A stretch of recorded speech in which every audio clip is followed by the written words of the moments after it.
বন্ধুরা, আজকে আমি আপনাদের সাথে পটল চিংড়ির রেসিপি শেয়ার করলাম।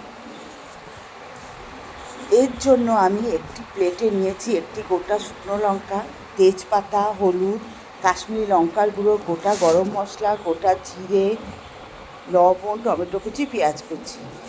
আর মিক্সিতে পেস্ট করেছি জিরে, আদা, 2 কোয়া রসুন, একটি বলে কিছুটা রিফাইন তেল নিয়েছি।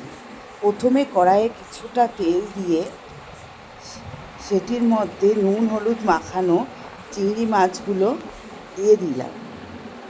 মাছগুলো বেশি ভাজার প্রয়োজন নেই, একটু একটু লাল হয়ে আসলেই এটিকে আমি নেড়ে চেড়ে বাটিতে তুলে নিলাম। বাটিতে সম্পূর্ণ মাছটি তোলার পর ওই তেলের মধ্যেই আমি নুন আর হলুদ মেশানো পটলগুলিকে দিয়ে দিলাম কড়াইয়ে। সমস্ত পটলগুলি কড়াইয়ে দেওয়ার পর কিছুক্ষণ এটিকে নাড়লাম। নেড়ে এটি যতক্ষণ না পর্যন্ত লাল লাল হয়ে আসছে ততক্ষণ এটিকে নাড়াতে থাকলাম।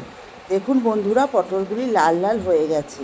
এরপর এটিকে আমি একটি পাত্রে তুলে নিলাম। সমস্ত পটলগুলি পাত্রে তোলার পর এই কড়াইয়ের তেলের মধ্যেই আমি কিছু মশলা অ্যাড করছি। প্রথমে আমি একটা শুকনো লঙ্কা, তেজপাতা, গোটা গরম মশলা, গোটা জিরে এবং সেটিকে দিয়ে একটু নাড়াতে লাগলাম। নাড়ানোর পর এটির মধ্যে আমি পেঁয়াজ কুচি যোগ করে দিলাম। পেঁয়াজ কুচি যোগ করার পর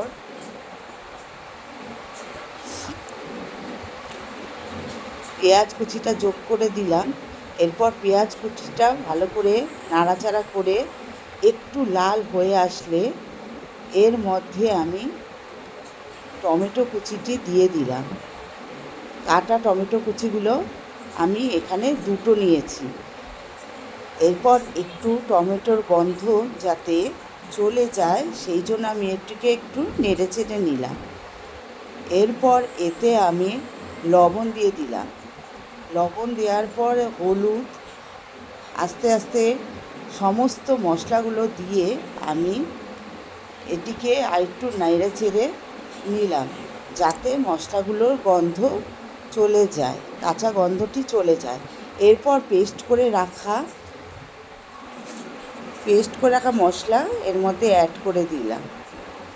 অ্যাড করার পরে আমি এখানে কাশ্মীরি লঙ্কার গুঁড়ো দিয়ে দিলাম। দেওয়ার পরে মশলাগুলোকে একটু হালকাভাবে ভেজে নিলাম যাতে মশলাগুলি ভালো মতো ভাজা হয়ে যায়। এটির মধ্যে আগে থাকতে ভেজে রাখা আলুগুলি দিয়ে দিলাম।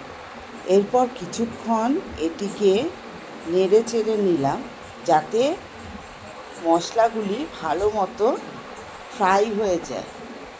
এরপর দেখুন বন্ধুরা, মশলার কালারটা কত সুন্দর এসছে। এরপর আমি ভেজে রাখা পটলগুলিকেও দিয়ে দিলাম। এই পটল আর আলু একসাথে ভালোভাবে মিশিয়ে নিলাম যাতে মশলাগুলি পটল আলুর মধ্যে ভালোভাবে মিশে যায়। এরপর আমি ভেজে রাখা চিংড়ি মাছগুলিকেও দিয়ে দিলাম। কিছুক্ষণ এটিকে আবার নাড়িয়ে চাড়িয়ে নিলাম যাতে মশলাগুলি ভালোভাবে এদের মধ্যে ঢুকে যায়।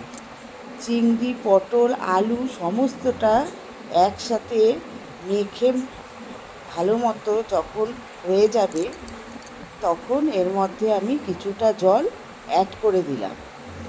কিছুটা জল দেওয়ার পর এটিকে একটু নাড়িয়ে ভালো করে মিশিয়ে নিলাম।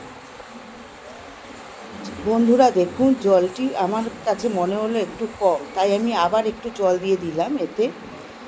এরপর আমি এটাকে একটু ফুটতে দিলাম যাতে ঝোলটা একটু ঘন হয়ে আসে।